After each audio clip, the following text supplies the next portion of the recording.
Hi and welcome back to my Citizen channel. Hope you're all staying safe and well. And yes, one of a number of specials I'm doing at the end of the season. And this one looks at the designs and layouts of my favourite, or favourites if you like, because certainly doing a 10 to 1 on this one. Of course, there's a certain one that's not even in the top 10, so it shows how complicated it is, or how diverse the stuff is. And you'll probably, the eagle-eyed amongst you'll notice the one that isn't in my top 10 because it's on the wall behind me, which was the final home programme, of course, of the season. This is just the home programmes. There will be away ones as well. So we're going to have a look at what I think, and of course please let me know what you think as well. It's been quite a hard task. There's some really good ones, from tributes and homages to people and players lost during the season, award winners, to some lighter fun ones centering on players and supporters. Yeah, there's a lot of supporter input this season as well, with a lot of cred given to the supporters as well as the players.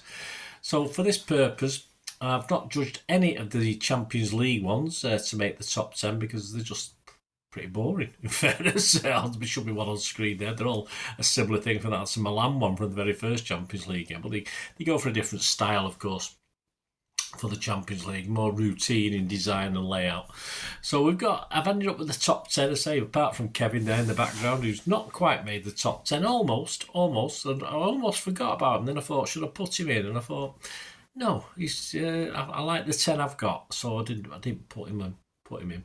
So what a place. Where are we going to start? Well, we're going to start with our very first home game on Saturday the 21st of August 2024, which is a match up to it, which I'll show you the programme. Of course, I'll put an image up on screen as well.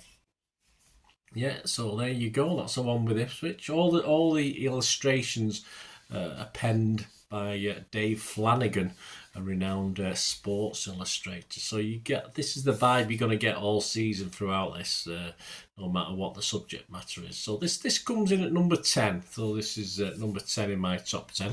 It'll still be on screen there. Let's just read a little bit about it. I call this one Spiral City. From City versus Ipswich, of course, our first home game. Noticeably, City call the spirals the Etihad turrets. I'm not too convinced about that one. And this tries, or has attempted to capture the joy of fans heading up the turrets for a new season and match day 1. Yes, of course, most of those guys on there we probably wouldn't have been heading up the turrets. They might have seats in the higher level. We've got a banana, of course, in there. Pete the Badge, of course. 4 in a row banner. The trio of new kits have included Mario Balotelli's chicken hats in there as well. And in honour of our Brazilian sister club, Bahia, visiting this game, the nation's flag of Brazil, of course. Yeah, it's a very good design to kick off the season. And I think it deserves to be number 10 with the sort of fan element as well, and the links to last season and this season with the new kits, etc. So that was my number 10. Number 9, yes, here we go. Be popping up on screen. Yeah, an interesting one. First one where we get actual fans in it, but we'll talk more about this anyway. So this is number 9. I simply call this one Doku and Fans. Doku and Fans. So it takes us to the visit of our mates, of course, from East London, West Ham, in our first home game of 2025, yes, on the 4th of January. And City actually ran a competition for members to have the chance to appear on the programme cover, so that's what you can see on there. And the image including Jezza and the fans who were lucky enough to win a spot. This included Noah and Heidi Winter, mother and son, they're on there. Kaloyan, Dylan and Tommy from Cambridge. Chid Sanupong from Thailand. Angela, her first season car back in 99. Angela's on there. Stephen, supported City since 1965. So same as me. That's when I saw my first games. John, aged 86, so he's probably been supporting City a bit longer. Freddie, Lynn and Bridget. So all fans featured in that. And yeah, there'll be a little bit of a mention for one or two fans in a little while as well. So that was number 9. At number 8, the first of 2 sort of scrapbook type collages in at number 8. So we've got this one. And the second one is a little bit slightly different to this as well. So this is the Boxing Day 2024 against Everton. I call this one City's Year. and it's a celebration basically of the last 12 months, including the Club World Cup victory, big games of course against Liverpool, Arsenal, Chelsea and that lot down the road. Our final game where we clinched the title against West Ham, our US tour, new signings for the season, some bloke who won the Ballon d'Or, I'm sure we'll come back to him in a moment, and yeah, lots more. See what else you can spot on there, guys, and let me know if you can spot anything else. It'd be just to test you, just to test your skill. You sat there watching this just to get your brain thinking. Right, at number 7, and of course another collage. This is our first ever meeting with Salford City, of course, in the FA Cup. A slightly more faded scrapbook, so it's like an older thing, but of course Salford City's brand new. It was the first time we ever played them on the 11th of January 2025. I say the second scrapbook type collage. I call this one simply Memorabilia City on that one, so I'll call that one that one. It includes scarves, pin badges, miscellaneous FA Cup pictures, real and not real, where the kids are holding up fake ones, but we'll have to be happy with one of those this season, won't we? Phil's 192 bus, of course, which didn't go down well with everybody, but I thought it was okay. I didn't see anything wrong with that. And a fair sprinkling of KDB. And as I said, I think the fade of the image adds more nostalgia to the cover. Differs from the bright style of many of this season's programmes. That was number 7. Right, at number 6, nearly at the top 5. At number 6, continuing a players and fan vibe. The one I call the huddle. Yes, City call it together, but I call it the huddle. I always remember that a few years back when we had the actual together was our byline, wasn't it? And I always remember the players arguing over who was taking a free kick and falling out over it. And it was quite quiet in the ground. I just shouted out, together! Like, stop arguing. But it got a few chuckles. But anyway, that's just me. This is from the 5th of October 2024, Fulham. A simple tribute to the fans and players together as one, of course, week in, week out. So you got the huddle on the pitch and the fans are sort of there, aren't they, as if you think about it. No specific fan names with this, but yes, some I recognise from the Doku and fans thing that we've already done.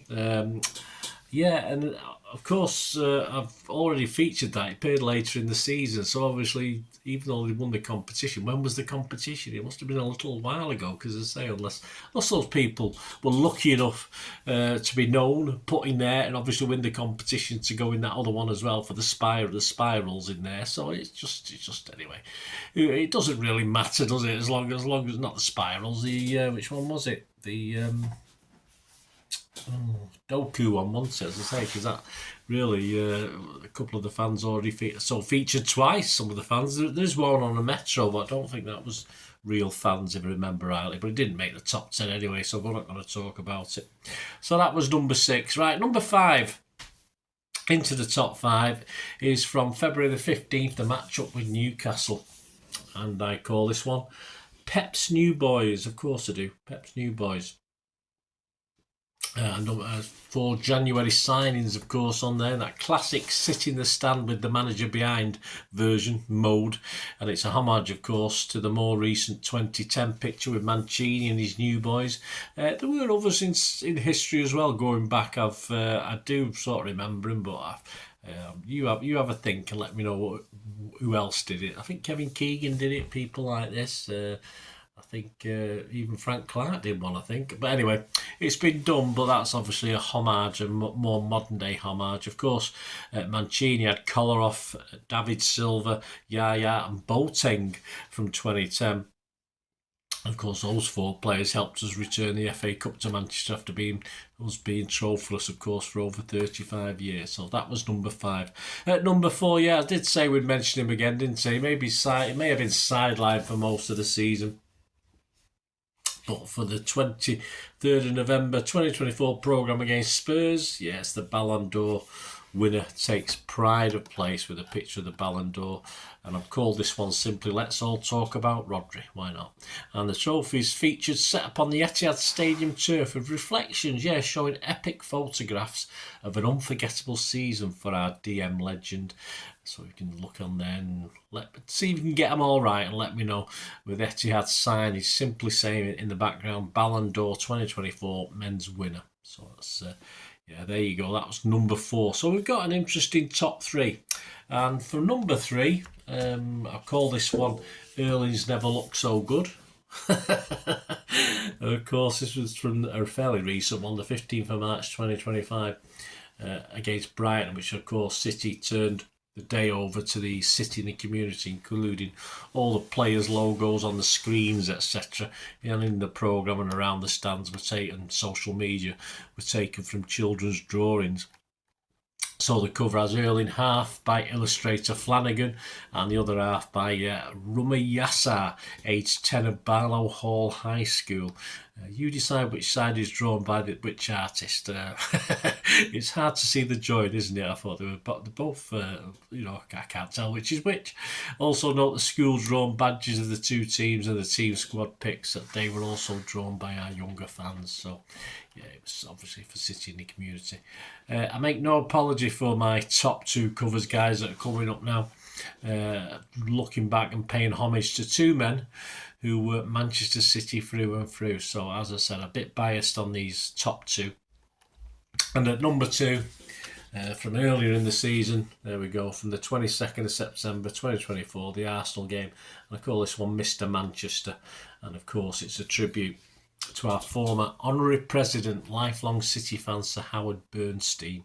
Also worked for the City Council for 40 years, CEO for almost 20 of those, and of course he was key in bringing the Commonwealth Games to Manchester and of course paved the way then for City's new home as we moved into it.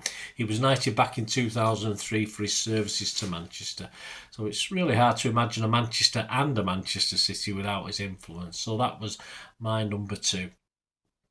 And if you know your programmes, you probably have an idea what my number 1 will be as well.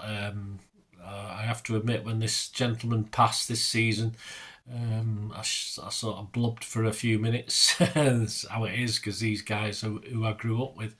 So at number 1, of course, we've got the leader of my team, captain, manager, ambassador, everything, wasn't he, of course, for our wonderful club.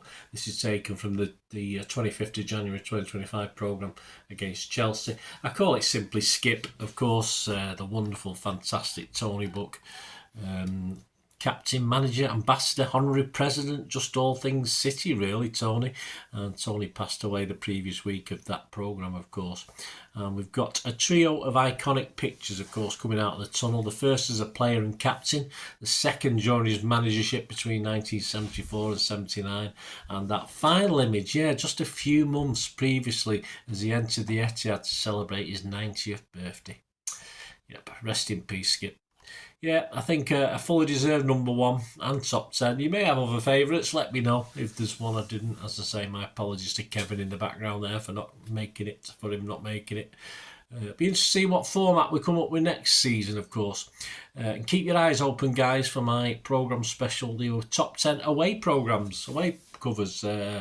Especially number 1 that was just right up my street. That was a cracker. I loved it. Number 1 was a number 1 by a long, long way as far as the away programme. So keep your eyes peeled for that, guys. If you like what I try and do on the channel and you want to support me, of course, subscriptions are wonderful. We do membership stuff like that as well. So if you do want to find ways of helping the channel out, all I ever ask is keep watching and listening. I hope you enjoyed the feature, and if you can support me through the subscription, if you can subscribe, guys, that'd be wonderful if you've not already done so. We do actually have memberships at the moment, just 99p a month, so you get access to all my City stuff, including all the history vlogs, dozens and dozens not been published yet that you get immediate access to, and every time I do a edit and do a vlog, you get immediate access to it as well. So you can have a copy of scripts as well if you want any hard copy of the sort of things I do on matches and teams and managers and players, etc, etc. So if you can join the membership, that'd be wonderful. We'd fine. And if you want to support the channel just by watching the ads, that helps. Watch the ads, let them play through while you just have to check your phone or something, let it play out. And of course, if you follow any of the links, that always works as well. If you follow a link to one of the ads and you fancy something, I've done it myself. I've followed a link and actually purchased something from another organisation. But it can happen. It can happen. Not all ads are stuff you're not interested in. And of course, even give us a like, guys. That would be absolutely fantastic. All the likes are much appreciated. Anyway, thanks for watching. Until the next time, of course, I only ever ask one thing, don't I? Please, I ask you all to stay safe, especially you Blues. Until the next time, come on, City. Bye for now.